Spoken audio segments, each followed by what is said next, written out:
Hey there, welcome everybody. Welcome to the 6th edition of the MuniGov Guy GIS Leadership Lunch and Learn event.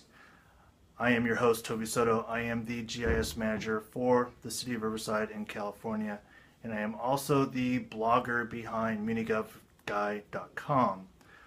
The reason why I do these events is to take you from good to great with actionable content from my experiences and discussions with GIS professionals like yourself and from industry experts.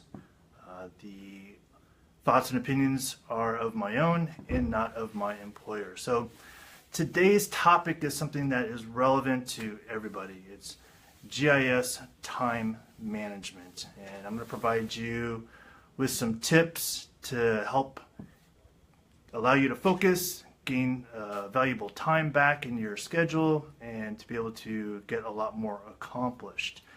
More and more is required of us all the time. More projects, less staff, dealing with the operational side of the house versus the management side of the house, and dealing with the executives and their needs and desires. There's just not enough time in the day, it seems like, to get everything done. So I'm going to provide you with 6 GIS management time tips, and hopefully this will kind of get you thinking. This first one has really been a game changer for me as of lately. I've really put this into practice and really made it a staple in my day-to-day life. And that is actually scheduling my time. Scheduling my time in blocks. So if you look at your calendar, I'll block 2, maybe 3 hours throughout the week in little chunks to where I can actually get work done. If you just leave your calendar wide open, people will just start adding meetings, and now you have a sporadic set of meetings throughout your week, and you don't have any time to actually get any work done. So that's been really beneficial, because you really have to take that time and focus on your particular task or project, and it's hard to get interrupted and then get back to what you're doing. Especially if you're a programmer. I know back in the day when I was programming, you're really diving deep into solving a problem, and when you get interrupted, it takes another half hour, an hour, just to get back to where you were and what your mindset was at in order to help accomplish whatever programming task you're at. So that's been a big game changer. Also, when you schedule these blocks of time, when people start looking at your calendar to set up meetings, now your meetings start getting blocks. They get grouped together, which is kind of helpful. So you may have a meeting back to back, and you don't have meetings with like 1 hour, 2 hour gaps. And so that kind of makes things a little more efficient for you as well. And if someone really needs to have a meeting with you, they'll email you or they'll call you, and if it's that important, go ahead and pencil them in and break up your block if you have to. That's just the name of the game. That's just what's going to happen. The other thing too is we do a lot of emailing, and so in the mornings I will look at my email, set time aside, and process any type of emails that have come over in the evening or in the early morning, just to get that stuff off my plate. And then schedule time later throughout the day to also check those emails. I don't look at email every time it comes through. Otherwise, I'll get nothing done, because we just get so much email these days, and email will run your life if you let it. So schedule time to help process those emails. Also, social media. Social media is a time killer. I know I'm guilty of it. I know you guys see my posts all the time in LinkedIn and Facebook, different places like that. But you do have to schedule time. Lunchtime, break time. Don't do it throughout the day. It's a time killer, and it'll just totally distract you, by the way. The other thing too is planning ahead. Look 2 weeks out. Look at what your milestones are. Look what your tasks are, and try to set up those time blocks further up the chain in order for you to accomplish those tasks. Otherwise, those deadlines are going to come up on you and you're not going to have your tasks or your projects completed by that time. Or if you run into issues, you need to be able to communicate that I'm not going to meet that deadline. I just have too many meetings or too many things going on. Let's push that. You know, got to look ahead. Got to look at least 2 weeks ahead. The third one is prioritizing your tasks.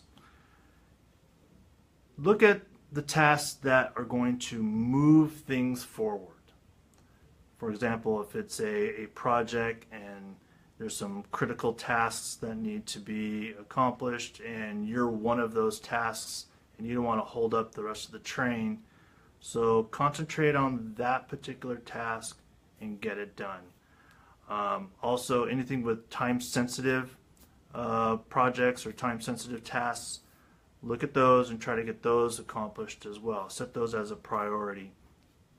Also, any hot emails, you know, something from the city manager or assistant city manager or your director, definitely put those hot emails right there at the top and get those off your plate. Otherwise, your regular other tasks, look at your top 3, pick one, and make sure that's the one that you focus on and you're able to get out the door. The third one is delegate your workload. Take a look at what you're doing. Are you really utilizing your time in the most efficient way? Maybe this is a task that you could delegate off to your staff. Yes, you may be the expert in knowing how to perform that task, but if you train your staff and take just that little bit of extra time to show them how to do it, and from that point on, if it's a routine type maintenance or something of that nature, they can take care of it. You just freed yourself up. Now you can able to do other things that are more important, maybe some more brainstorming or project planning, improving your communication on projects, things of that nature. But try delegating it off. Take it off to push it off to your staff. Another thing that I do is also buffer my time estimates. I know myself, and I will try to provide the most minimal amount of time required to accomplish a project when I'm asked how long it takes. So I know myself well enough that I will buffer my time either by a half or a third extra to what it may be. So if something should really take about a week, I will say, I'll get it to you in about a week and a half, because I know there's issues that are going to come up. I know there's going to be requests coming down from the city manager's office or from some other department that seems to be hot at the moment, and it's just going to push the completion of that task further down the road. So I will definitely buffer all my time estimates on any projects that I work on. Also, the last one is use some phone apps.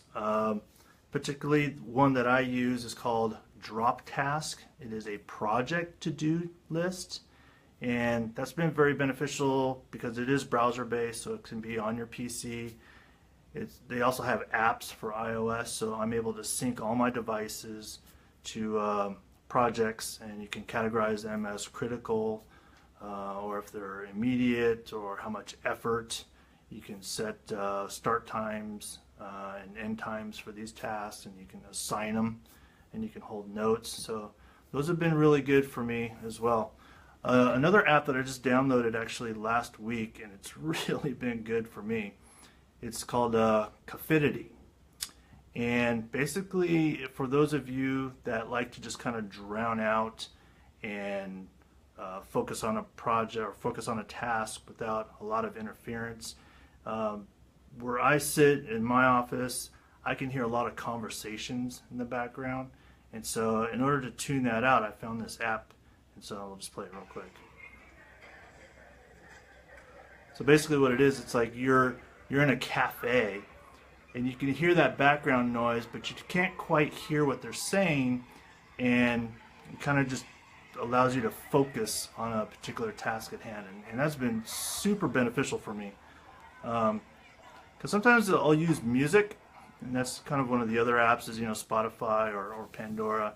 But once you start using music, I, for myself, knowing me, I started like humming along, knowing what the words are going to be, and then, you know, next to know it, I'm more in tune with the music than what I'm doing with the task at hand. So anyways, those are my 6 tips for GIS time management. And that's it for this week's edition of GIS Leadership Lunch and Learn. I hope this has provided you some great tips to help you become more efficient, more productive in your work environment. For more information on GIS Leadership and Management, you can always go to munigovguide.com. You can catch these Facebook Live events every week on Wednesdays, 12:30 Pacific. I guess that's it for today. I'll see you guys next week. Take care.